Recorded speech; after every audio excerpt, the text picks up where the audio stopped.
Hello friends, जय Hind. Exam fact में आप सभी का स्वागत है। हम पढ़ने वाले हैं साइंस, जिसमें हमारा चैप्टर है सेल। तो आइए स्टार्ट करते हैं। सेल, जिसे हम कोशिका कहते हैं, यह जो शब्द है बायोलॉजी का है, जीव विज्ञान का है। जीव विज्ञान यानी कि जीवों का विज्ञान।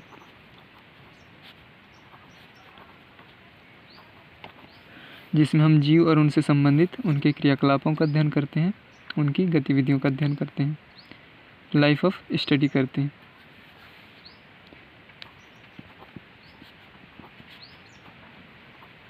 जीवन का अध्ययन करते हैं, जीव विज्ञान कहलाता है। यह जो शब्द है जीव विज्ञान, इस शब्द को सबसे पहले किसने लिया? तो वह है लेमार्क और ट्रेविरेनस।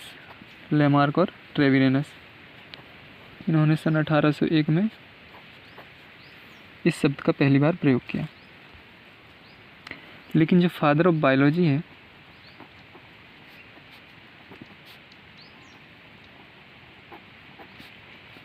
फादर ऑफ बायोलॉजी, वह है अरस्तु।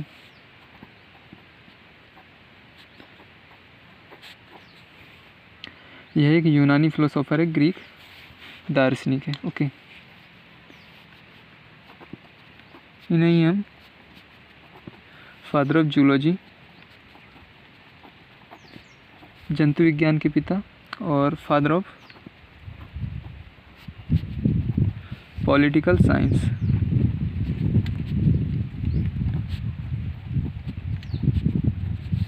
राजनीति विज्ञान के पिता। इन तीनों शाखाओं के पिता कौन है? अरस्तु। ओके, आइए अब हम सेल देख लेते हैं। क्या होता है cell? What is cell? Cell is the structural and functional unit of life in all living organism. प्रत्येक जीव की संरचनात्मक और कार्यात्मक इकाई क्या कहलाती है? सेल कहलाती है। यानी कि जितनी भी सजीव प्राणी हैं, उन सभी के शरीर का निर्माण किससे मिलकर बना हुआ है?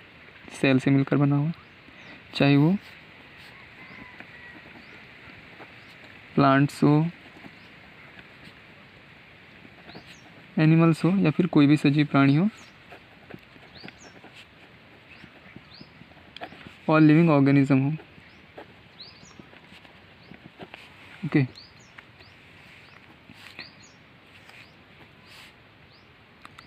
जो सेल है, इस सेल को सबसे पहले किसने देखा था? इसकी खोज किसने की? इसकी खोज करता है अंग्रेज वैज्ञानिक रॉबर्ट हुक। कौन? कोशिका की खोज किसने की? तो वह है अंग्रेज वैज्ञानिक रॉबर्ट हुक। इन्होंने सन 1665 में कॉर्क के टुकड़े में झिल्ली नुमा संरचना को देखा था। किसको देखा था? झिल्ली नुमा संरचना को, हनीकॉम्ब जैसी संरचना।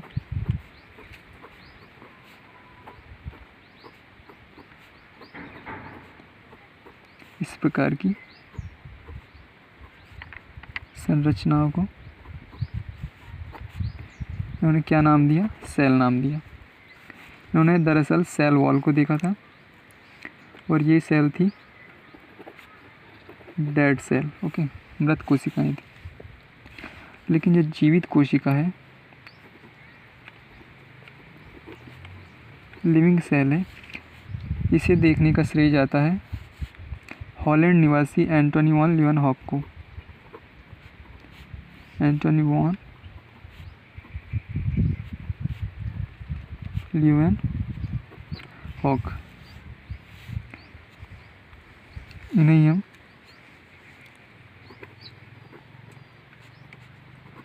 फादर ऑफ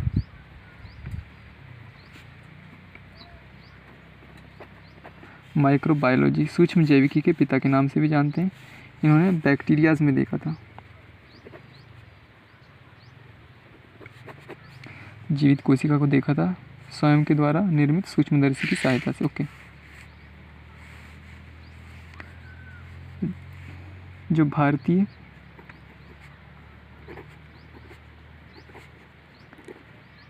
कोशिका विज्ञान के पिता है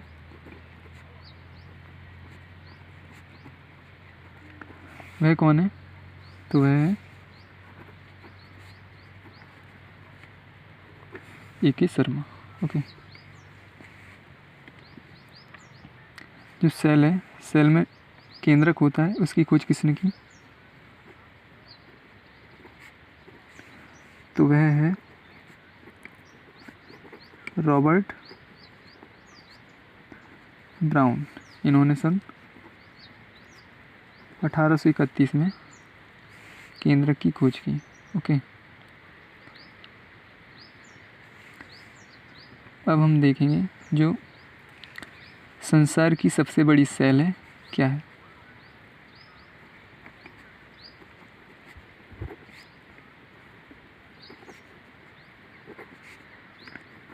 सेल, सबसे बड़ी कोशिका, तो वह है ऑस्ट्रीचेक शुतुरमुर्ग का अंडा। यह संसार की सबसे बड़ी सेल है। और जो सबसे छोटी कोशिका है, सबसे छोटी कोशिका, ओके, तो वह है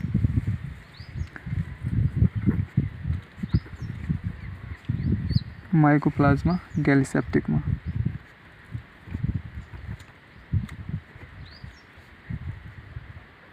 ओके, माइकोप्लाज्मा गैलीसेप्टिकमा,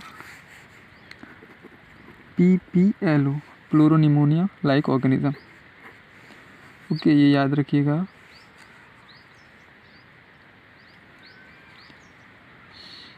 अगर हम बात करें मानव शरीर में सबसे बड़ी कोशिका,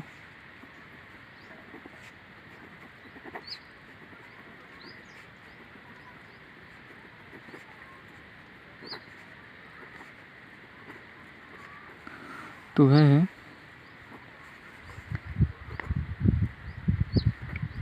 फीमेल का ओवम। क्या है? फीमेल का ओवम है, अंडाणु है। और जो सबसे छोटी कोशिका है मानव शरीर में,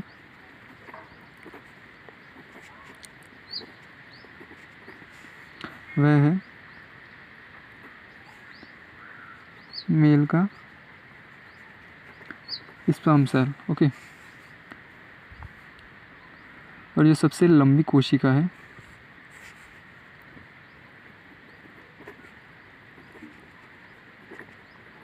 लंबी कोशिका, वह है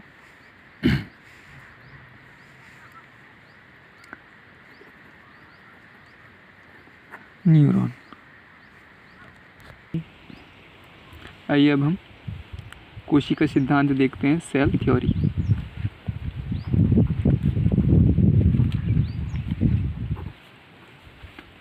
यह किसने दिया? तो यह दिया है MJ स्क्लेडन और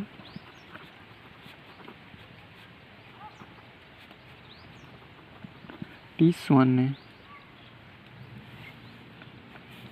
सन 1838 और 39 में। एक और वैज्ञानिक है, वह है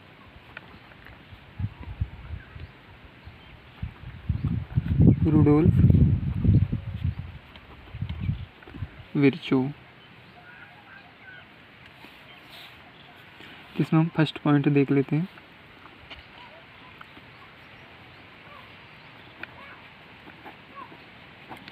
प्रत्येक जीव एक या एक से अधिक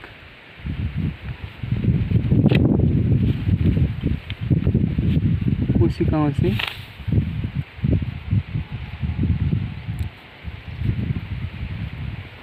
मिलकर बनता है। यानी कि जो जीव है वह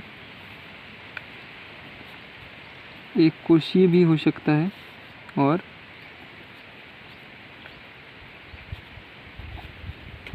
बहुकोशीय भी हो सकता है। सिंगल सेल ऑर्गेनिज्म भी हो सकता है और मल्टी सेल्यूलर भी हो सकता है। ठीक है, जो एक कोशीय जीव होते हैं वो प्रोकैरियोटिक जीव होते हैं और जो बहुकोशीय जीव होते हैं वे यूकैरियोटिक होते हैं। ओके, जो नेक्स्ट पॉइंट है वह है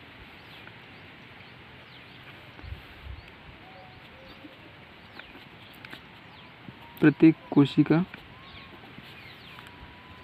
अपनी पूर्ववर्ती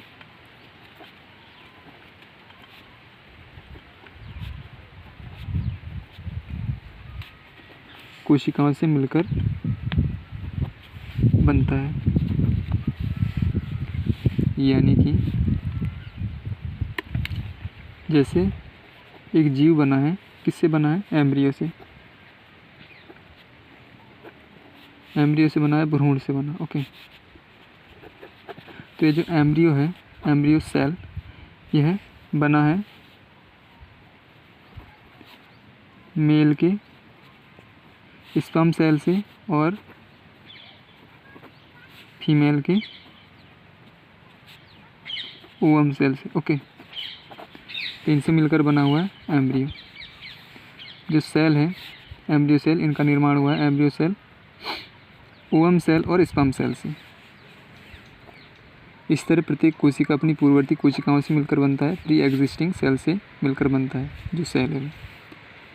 जो नेक्स्ट पॉइंट है वह है प्रत्येक कोशिका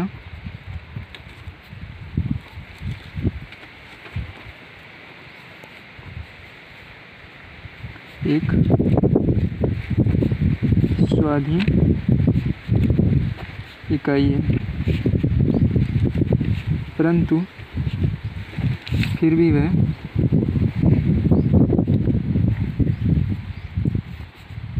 समूह में कार्य करती है। ओके, यानी कि जो कोशिका है वह एक स्वाधीन इकाई है, एक स्वतंत्र है। वह सारी क्रियाएं कर सकता है जो एक जीव करता है, जैसे कि श्वसन कर सकता है, पाचन कर सकता है, उत्सर्जन कर सकता है। अगर वह श्वसन करेगा तो वह, अगर प्रोकैरियोटिक है तो सेल मेम्ब्रेन से करेगा, और अगर यूकैरियोटिक है तो वह माइटोकॉन्ड्रिया से करेगा, पाचन करेगा, डाइजेशन करेगा। तो वो सारी क्रियाएं कर सकता है जो एक कोशिका, जो एक जीव करता है, वह सारी क्रियाएं एक सेल भी कर सकता है। ओके,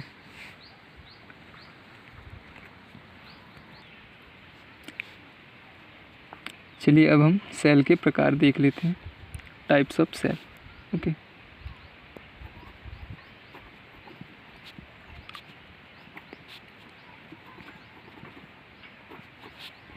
कोशिकाएं कितने प्रकार की होती है? तो है 2 प्रकार की होती है।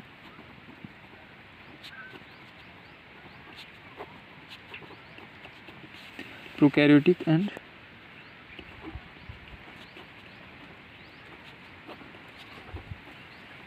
प्रोकैरियोटिक। प्रोकैरियोटिक में प्रो का मतलब होता है प्रारंभिक, प्रिमिटिव, जो प्रारंभ से है। ओके, हम इनिशियल भी बोल सकते हैं, जो प्रारंभ से है, शुरुआत से है। और जो कैरियोटिक है उसका मतलब होता है न्यूक्लियस, जो प्रारंभिक न्यूक्लियस है वह है प्रोकैरियोटिक। इसमें जितने भी बैक्टीरिया से जीवाणु हैं, सारे जीव किस में आते हैं? प्रोकैरियोटिक में आते हैं। और ये सभी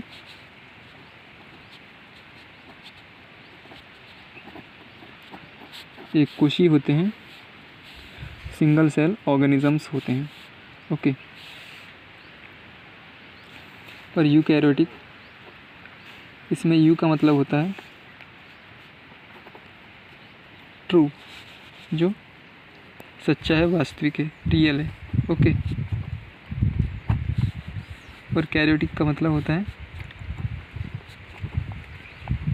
न्यूक्लियस, जो जिसमें सच्चा न्यूक्लियस है, जो रियल में न्यूक्लियस लेकर है, वह है यूकैरियोटिक। तो इसमें हम प्रोकैरियोटिक देख लेते हैं।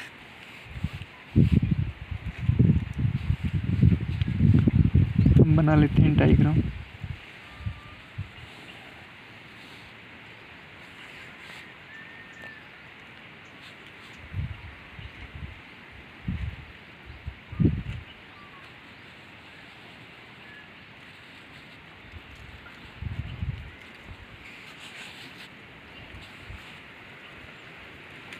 यह हो गया सेल वॉल। जो बैक्टीरिया है उसमें जो सेल वॉल होता है वह पेप्टिडोग्लाइकेन का बना होता है।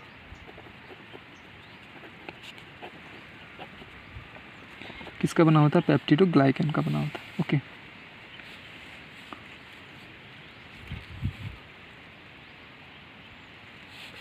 जो सेल मेम्ब्रेन है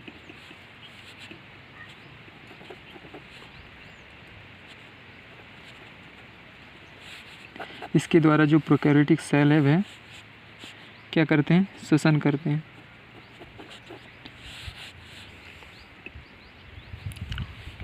इसमें हम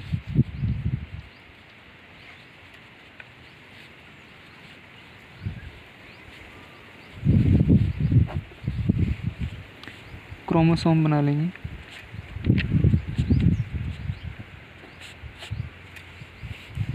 और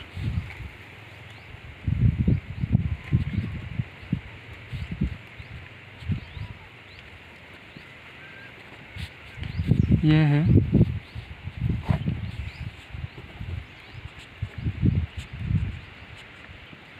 राइबोसोम, जो 70s प्रकार के होते हैं।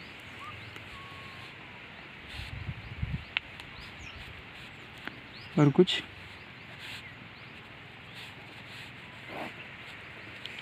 आरएनए के टुकड़े होते हैं। ओके।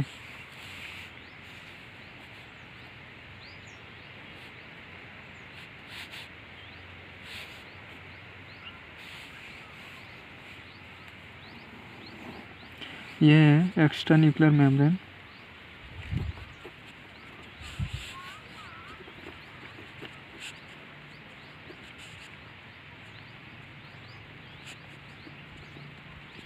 इसे हम प्लाज्मिड कहते हैं। ओके। तो यह क्या है? एक प्रोकैरियोटिक सेल है।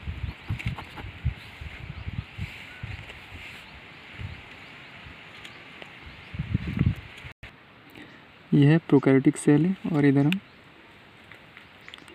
फ्लैजिला बना लेंगे। ओके।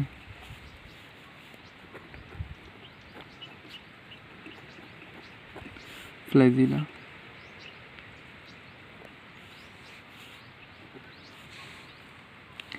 यह प्रोकैरियोटिक सेल्स जिसमें अविकसित कोशिकांग होते हैं। अविकसित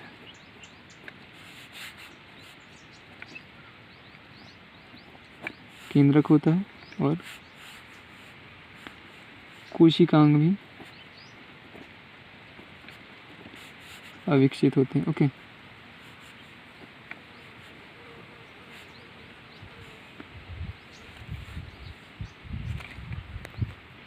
इसमें हिस्टोन प्रोटीन का अभाव होता है। हिस्टोन प्रोटीन का अभाव होता है। Eukaryotic cell.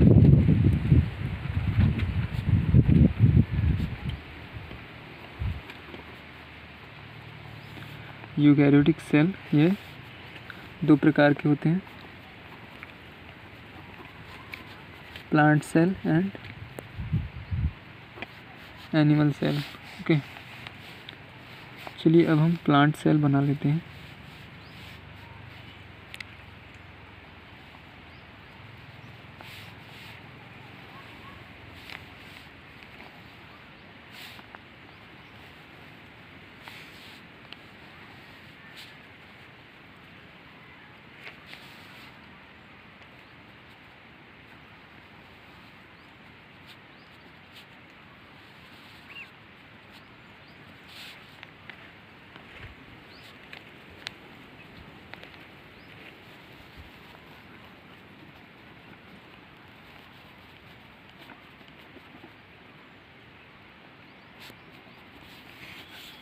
इसमें जो ये है सेल वॉल है,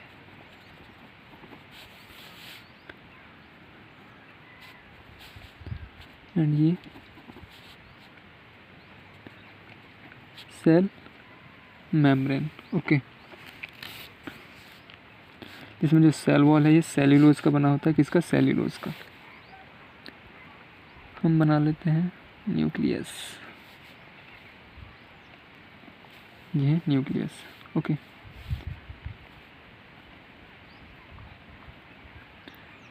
इसके अंदर है ये न्यूक्लियोलस,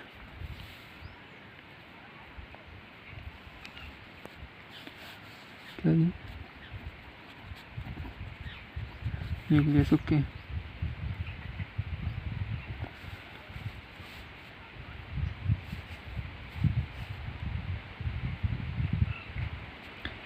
यहाँ से जुड़ा हुआ है एंडोप्लाज्मिक रेटिकुलम। क्या है? Endoplasmic reticulum.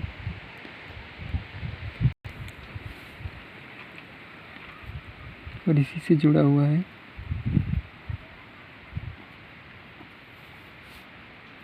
Golgi body. Okay,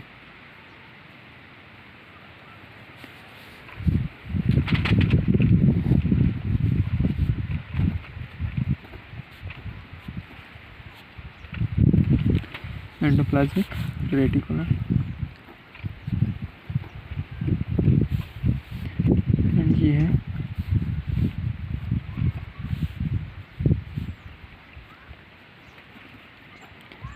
Golgi body and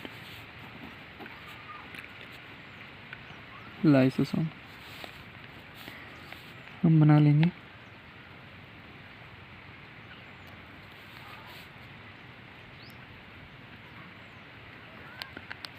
mitochondria,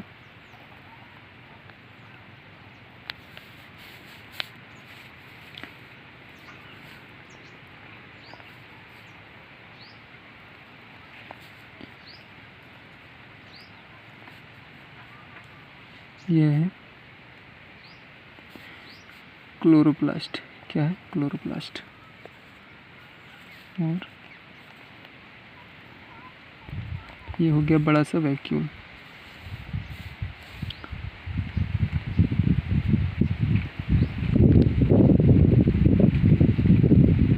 ये राइबोसोम,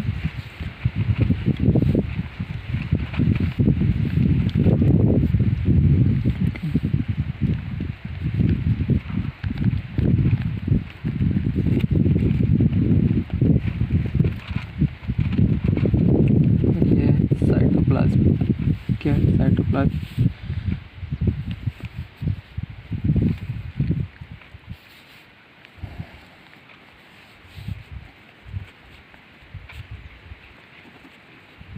वैक्यूल,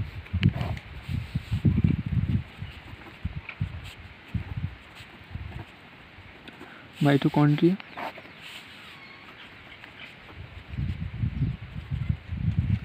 राइबोसोम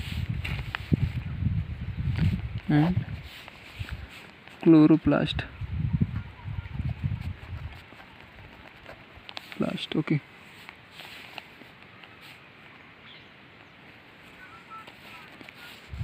ये है साइटोप्लाज्म।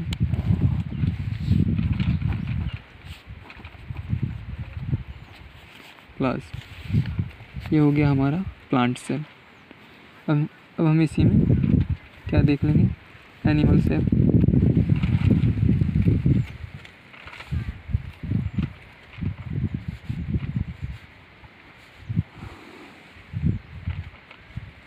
ओके,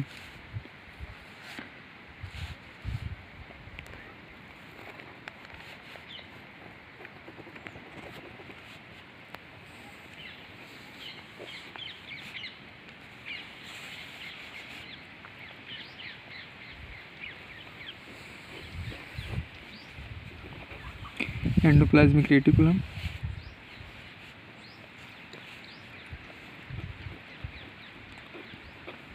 गोल्गी कॉम्प्लेक्स है, और ये है लाइसोसोम एंड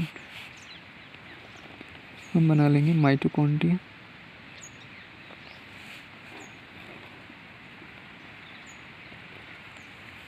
ओके,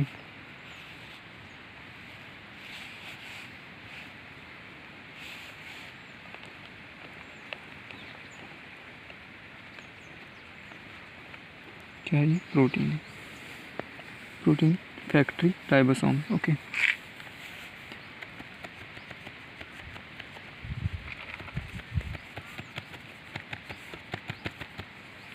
क्या हो गया ये? एनिमल सेल जंतु कोशिका एंड ये प्लांट सेल।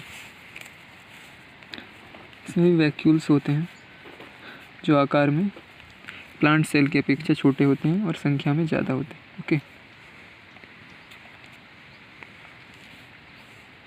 यह है cell membrane. Cell wall animal cell में एब्सेंट होता है। जो सेल वॉल है वो प्लांट सेल में सेल्यूलोज का बना होता है। क्या? कोशिका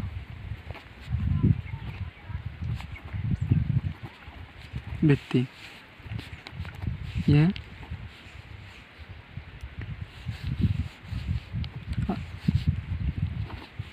क्या करता है? कोशिका को आकार देता है।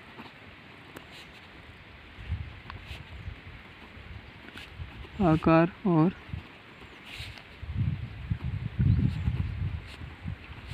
आकृति निश्चित करता है।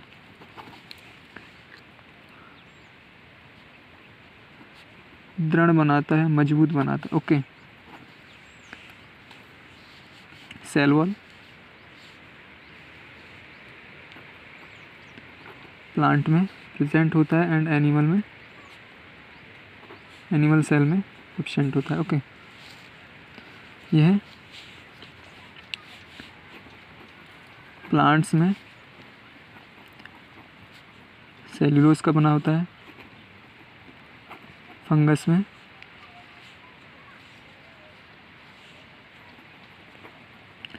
काइटिन का बना होता है और बैक्टीरियाज में पेप्टिडोग्लाइकेन का बना होता है।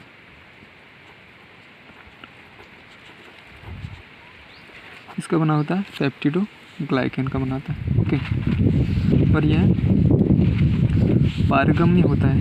क्या होता है? पारगम्य होता है, परमिएबल होता है।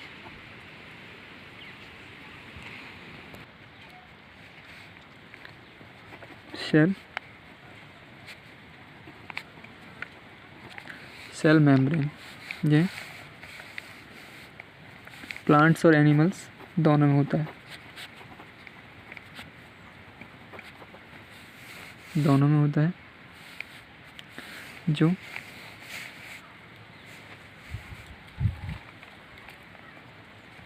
अर्ध पारगम्य होता है, सेमी परमिएबल होता है।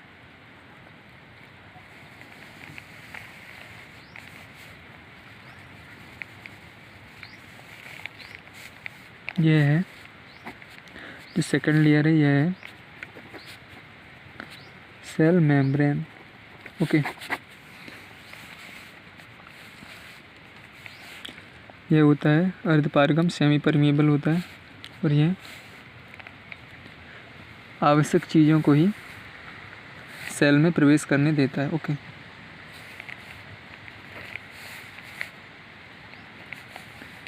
अब हम देखेंगे केंद्रक,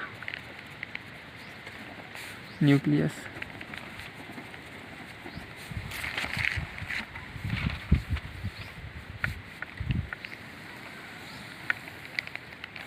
यह है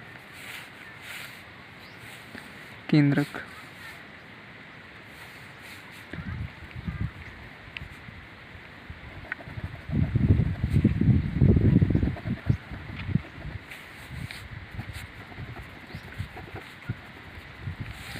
यह है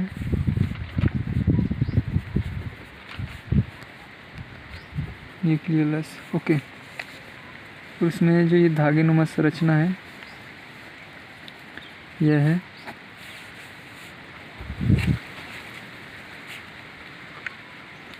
क्रोमोसोम। क्या है? क्रोमोसोम। यह जो थ्रेड लाइक स्ट्रक्चर है यह है क्रोमोसोम। क्रोमेटिन। क्या है? क्रोमेटिन। अगर ये इस रूप में है तो वह है क्रोमेटिन। यह जो थ्रेड लाइक स्ट्रक्चर है वह है क्रोमेटिन। और कोशिका विभाजन के लिए इस प्रकार की संरचना है।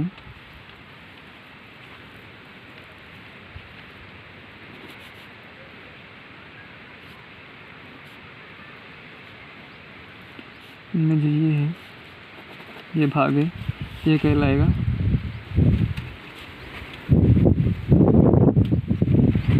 क्रोमेटिड। ओके। और इसे हम कहेंगे क्रोमोसोम। और इन दोनों को जो कंडेंस करके रखता हुआ है सेंट्रोमेयर। ओके। यह जो थ्रेड लाइक स्ट्रक्चर है यह है क्रोमेटिन। और इस भाग को हम कहेंगे क्रोमेटिड। और इन सभी को हम कहेंगे क्रोमोसोम। ओके। और इन दोनों को जो जोड़ कर रखता है उसे हम कहेंगे सेंट्रोमेयर। और जो सेंट्रोसोम होता है वह कोशिका विभाजन के लिए इन दोनों को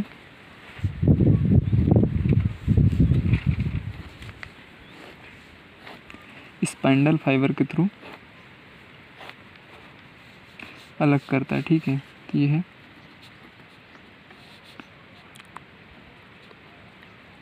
सेंट्रोसोम।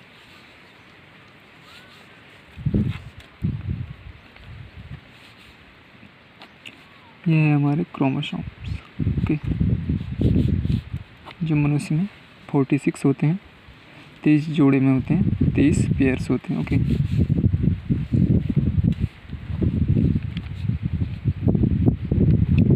स्पाइंडल फाइबर के थ्रू ये इन्हें खींचते हैं और अलग करते हैं। यह है क्रोमोसोम। ओके।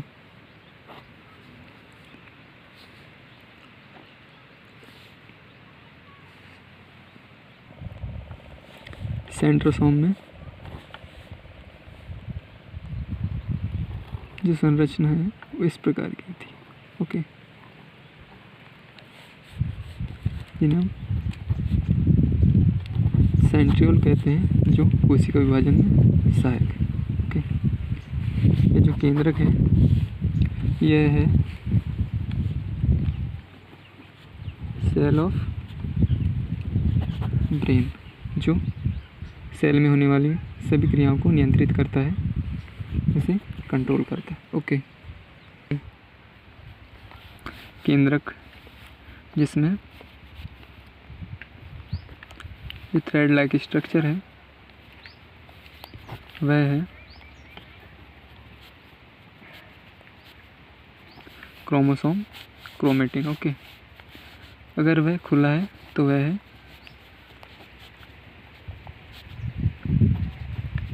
क्रोमेटिन। जो क्रोमेटिन है अगर इसमें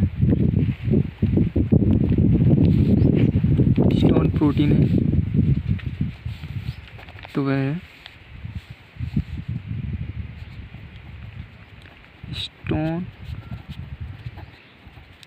प्रोटीन। तो यह यूकैरियोटिक सेल में होता है।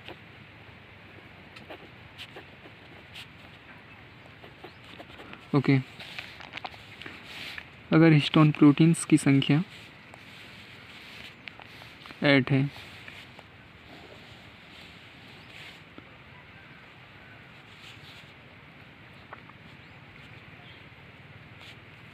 संख्या में 8 है तो इसे हम कहेंगे न्यूक्लियोसोम। ओके। 3 4 क्या कहेंगे? न्यूक्लियोसोम।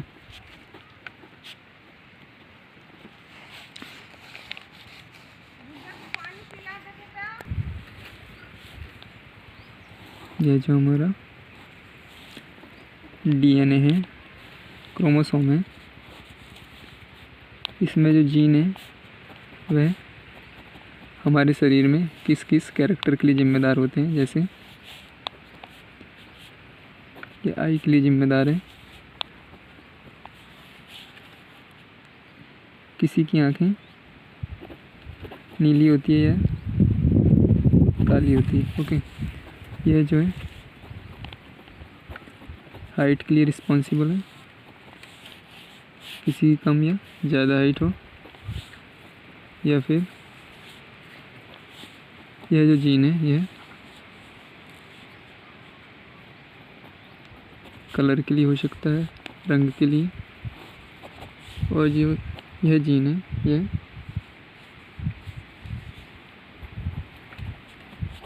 बालों के लिए हो सकता है, किसी के बाल कर्ली होते हैं या फिर स्ट्रेट होते हैं। ओके, और यही जीन्स के द्वारा, डीएनए के द्वारा एक पीढ़ी से दूसरी पीढ़ी में आनुवंशिक गुणों के रूप से दूसरी पीढ़ी में जाते हैं। ओके,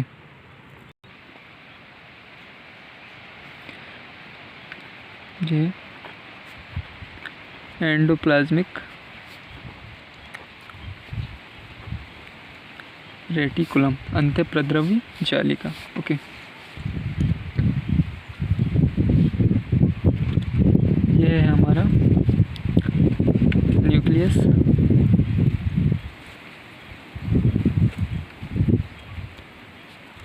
और यह है एंडोप्लाज्मिक रेटिकुलम। ओके,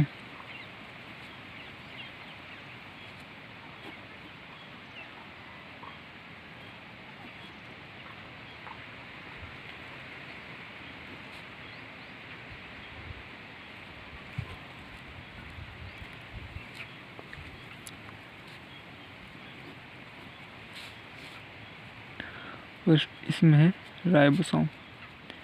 किसके कण हैं? राइबोसोम के कण हैं।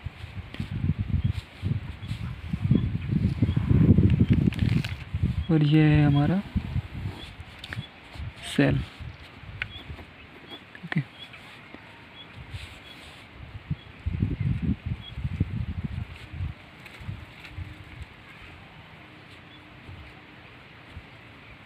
और इसी से जुड़ा हुआ है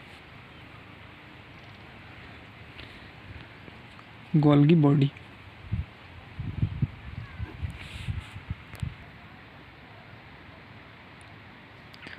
इसी से जुड़ा हुआ है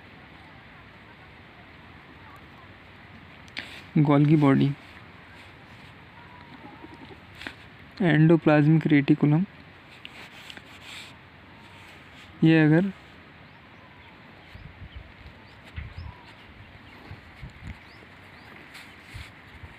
जिसमें जो राइबोसोम के कण हैं अगर वह है तो वह है रफ एंडोप्लाज्मिक रेटिकुलम, जो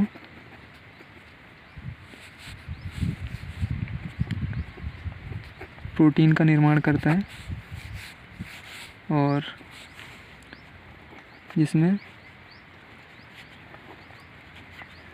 राइबोसोम एब्सेंट होता है वह है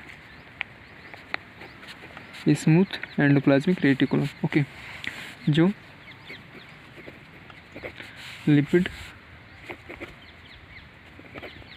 फैट का निर्माण करता है। ओके,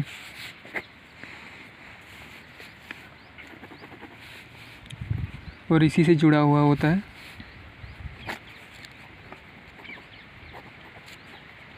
गोल्गी बॉडी, जिसका पहला सिरा होता है उसे हम कहते हैं सिस। क्या कहते हैं? सिस। और जो अंतिम सिरा होता है उसे हम कहते हैं ट्रांस। जिस जो गोल्गी बॉडी है यह सेल का ट्रैफिक पुलिस कहलाता है, सेल का यातायात प्रबंधक। ओके, जो एंडोप्लाज्मिक रेटिकुलम में जो राइबोसोम होते हैं वह प्रोटीन का संश्लेषण करते हैं, और जो स्मूथ एंडोप्लाज्मिक रेटिकुलम होते हैं वह लिपिड का संश्लेषण करते हैं, फैट का संश्लेषण करते हैं। तो जो गोल्गी बॉडी है इन्हें समुचित स्थान पर पहुंचाता है। ओके, इसलिए इन्हें ट्रैफिक पुलिस, यातायात प्रबंधक कहा जाता है सेल का। ओके, जो राइबोसोम्स होते हैं एंडोप्लाज्मिक रेटिकुलम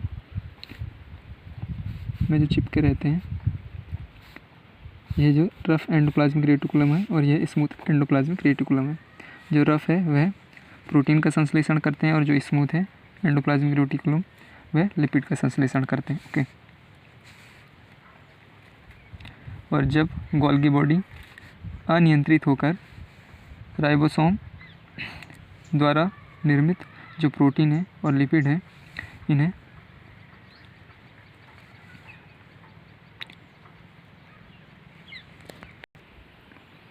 लाइसोसोम के द्वारा पचा लिया जाता है, जिनमें पाचक एंजाइम्स होते हैं। जो गोल्गी बॉडी है इसकी खोज की है कैमिलो गोल्गी ने। ओके, तो जो लाइसोसोम है इसे हम कोशिका की आत्महत्या की थैली कहते हैं। आत्महत्या की थैली, सुसाइडल बैग कहते हैं। ओके, ये याद रखिएगा। लाइसोसोम जिसमें पाचक एंजाइम्स होते हैं। नेक्स्ट जो कोशिकांग है वह है माइटोकॉन्ड्रिया। ओके, इसका हम डायग्राम बना लेते हैं।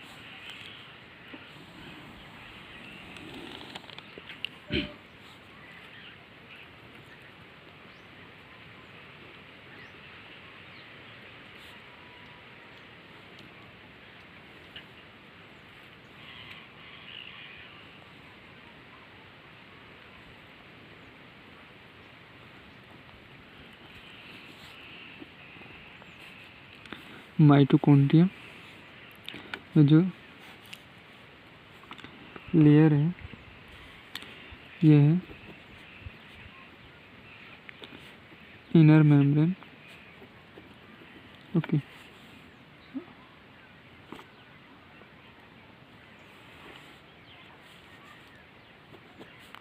और यह है आउटर मेम्ब्रेन। ओके, इसमें स्वयं का खुद का डीएनए होता है, सर्कुलर डीएनए,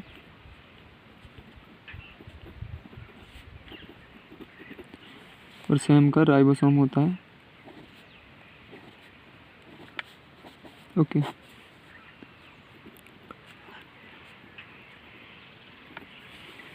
और इसमें जो द्रव भरा होता है वह मैट्रिक्स कहलाता है। क्या कहलाता है? मैट्रिक्स। ये दोहरी झिल्ली का होता है।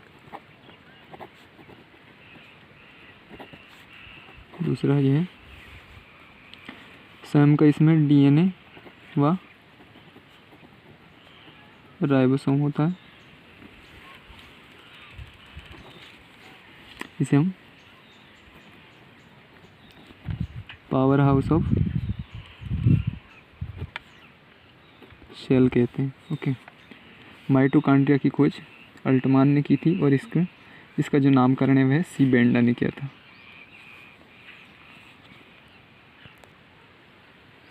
हमारा नेक्स्ट कोशिकांग है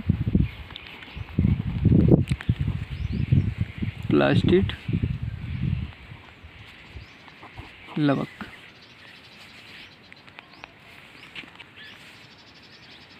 यह भी माइटोकॉन्ड्रिया की तरह ही डबल मेम्ब्रेन का होता है, दोहरी झिल्ली का होता है। ओके,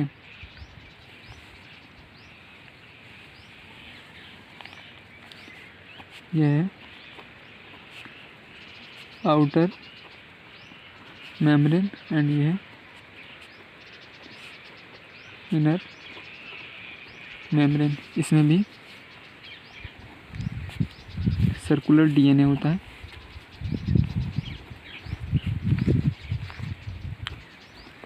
सर्कुलर डीएनए होता है और स्वयं का राइबोसोम होता है।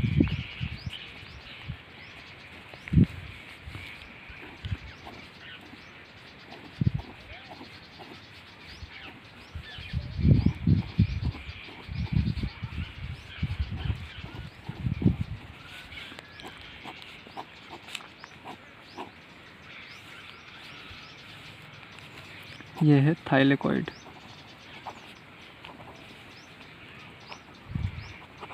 ओके, और यह स्ट्रोमल लैमेली के द्वारा आपस में जुड़े हुए होते हैं।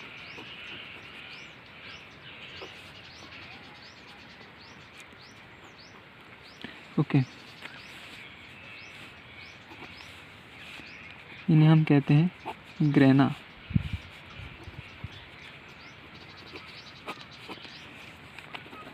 यह होते हैं डबल मेम्ब्रेन।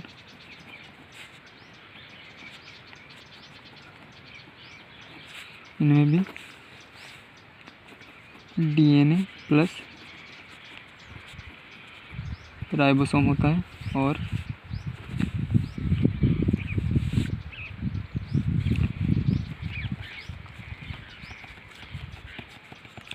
इनमें जो द्रव भरा होता है वह स्ट्रोमा कहलाता है।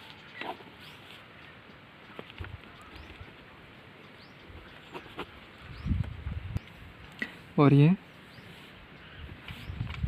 70S प्रकार के राइबोसोम इसमें होते हैं। ओके,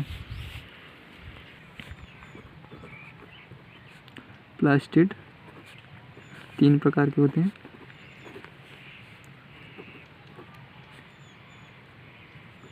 क्लोरोप्लास्ट जो हरे रंग का होता है, ल्यूकोप्लास्ट जो रंगहीन होता है, और क्रोमोप्लास्ट। ओके, क्लोरोप्लास्ट यह पौधों के लिए भोजन बनाने का कार्य करता है, जो प्रकाश संश्लेषण में सहायक है, प्रकाश संश्लेषण का कार्य करता है। तो जो ल्यूकोप्लास्ट है वह है भोजन का संग्रहण करने का कार्य करता है। तो जो क्रोमोप्लास्ट है यह कीटों को आकर्षित करता है, जो लैंगिक प्रजनन के लिए आवश्यक है, जिससे अगली पीढ़ी तैयार होती है। नेक्स्ट कोशिकांग है वैक्यूल रिक्तिका। ओके, यह प्लांट सेल में आकार में बड़ी होती है एनिमल सेल की अपेक्षा। ओके, इसका जो मेम्ब्रेन है यह टोनोप्लास्ट का बना होता है और यह जल का अवशोषण करता है।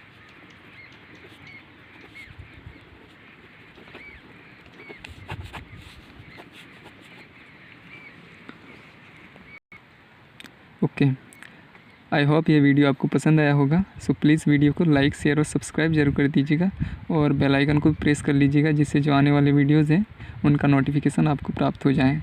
और आप सभी स्वस्थ रहिए, मस्त रहिए और बेहतरीन पढ़ाई करिए। So thank you so much. जय हिंद।